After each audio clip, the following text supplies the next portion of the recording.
right from the start, it's been the CIA acting on behalf of their corporate interests, on behalf of organized crime interests, on behalf of the people that are at the top of their networks, whatever their personal interests are.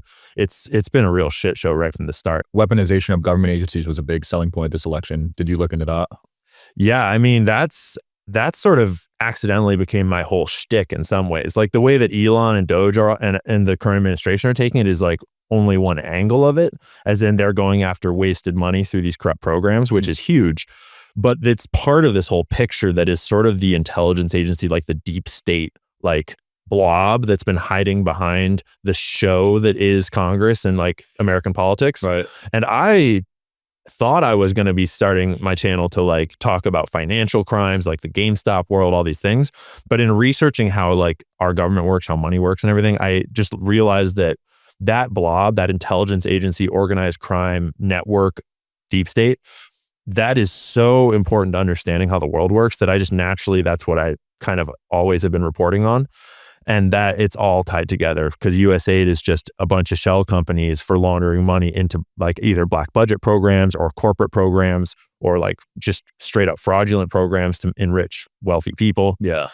So it's a huge piece of that same puzzle that is this bigger kind of deep state issue that we have all around the world right now. Dude, it's really fascinating because I've had mafia guys on the podcast. Yeah. I say the government is a criminal organization. 100%. I mean, one of the biggest like red pills for me was just learning the history of intelligence agencies and how right from the very founding of the CIA, before we even founded the CIA, we were already in bed with the mob and the mafia during World War II.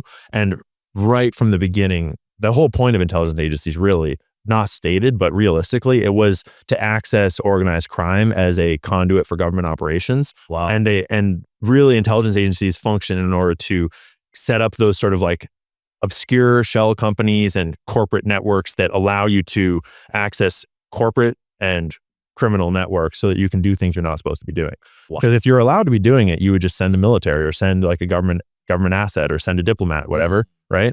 The whole point of covert operations is that if your operation gets found out, it doesn't trace back to your government. Yeah. And that's always been the point. And they've always done that through these networks of like weird NGOs and weird shell companies. And when you learn about the history of the CIA and all other intelligence agencies too, you learn that, oh, there's so much precedent for this. Like their entire history is the same pattern. So we shouldn't be surprised when we discover it now. We should be expecting it. That's so interesting. So from inception, they had this kind of planned out. I was under the assumption they kind of got hijacked. No, yeah, a lot of people are. So the brief version is that Truman, the president that signed the CIA into reality, right after World War II, he wanted it to be like a newspaper. He wanted it to be like just my information briefing.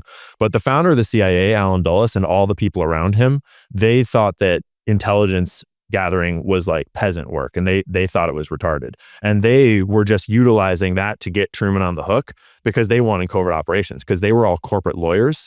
And really what founding the CIA was corporations being like, fuck yeah, we can get the government to sanction violence on our behalf. Yeah. And so one of the first operations we did that's really famous is we overthrew the government of Guatemala on behalf of United Fruit because Guatemala was fucking with United Fruit's land over there.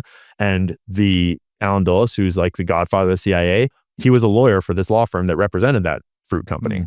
And so it's right from the start, it's been the CIA acting on behalf of their corporate interests, on behalf of organized crime interests, on behalf of the people that are at the top of their networks, whatever their personal interests are.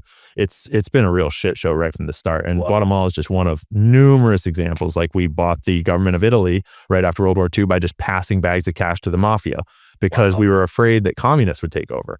Right? Like we bought the government of Japan out all throughout the 50s, more or less, 50s and 60s. And it's just a pattern that repeats over and over and over.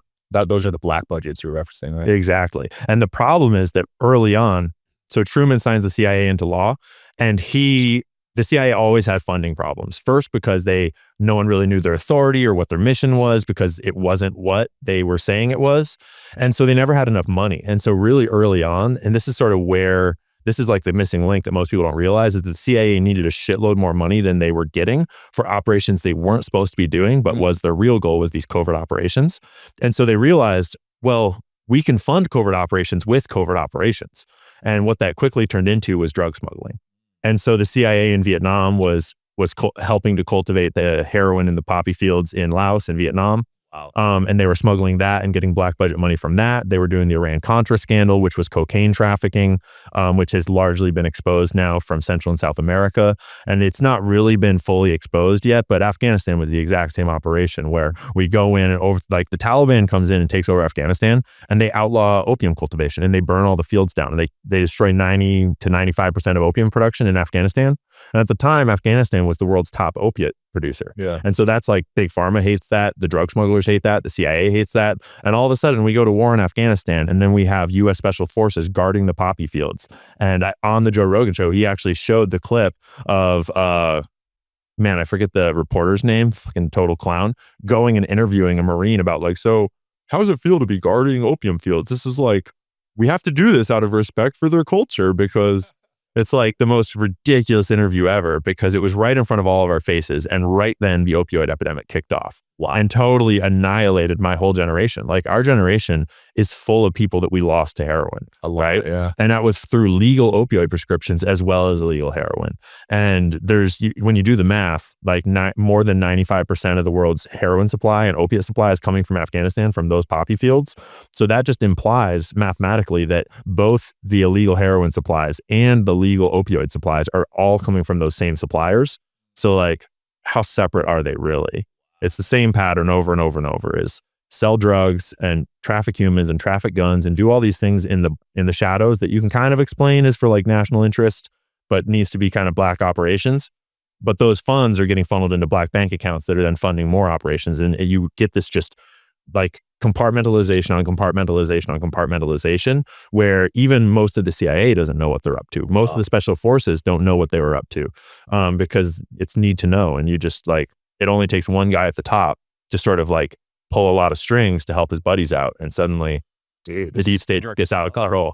Yeah, and I thought I was going to fucking research GameStop. And suddenly I'm like, okay, so our government has been in bed with the human traffickers and organized crime, like drug smugglers from the start.